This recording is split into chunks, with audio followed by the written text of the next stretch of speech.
Inna lillahi wa inna ilaihi raji'un. Yanzu Allah ya karɓi rayuwar Sani Garba SK.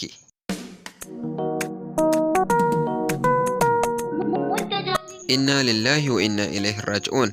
Jarumi Sani Garba SK ya amsa kiran Ubangiji a yammacin wannan rana ta Laraba.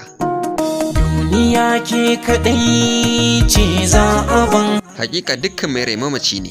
Wannan magana ce wadda ba ta buƙatar fassara, domin ko mutuwa wa'azi ce da take faruwa a zahiri, kowa yana kallo. Duniya kai kaɗai ne za a ban, hankali na ya kwanta.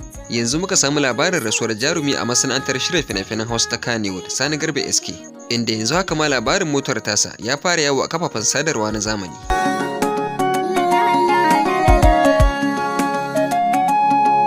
Rayuwa kenan. Sani SK ya sha fama da rashin lafiya, wanda a kwanakin baya ma ya fito neman taimakon al'umma akan rashin lafiyar da yake fama da ita.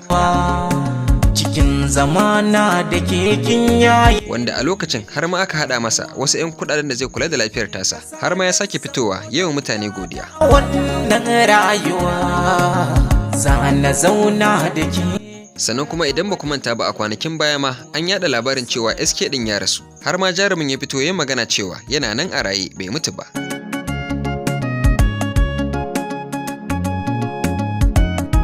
Allahu akbar duniya.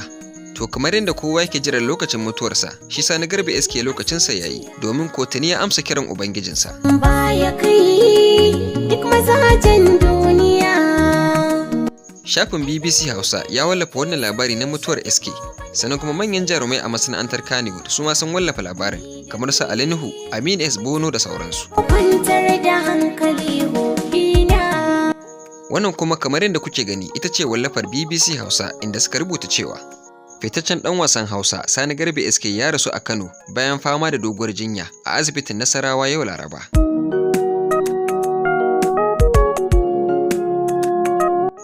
Muna fatan Allah ya ji kan SK ya masa rahama kuma ya kyauta namu zuwan.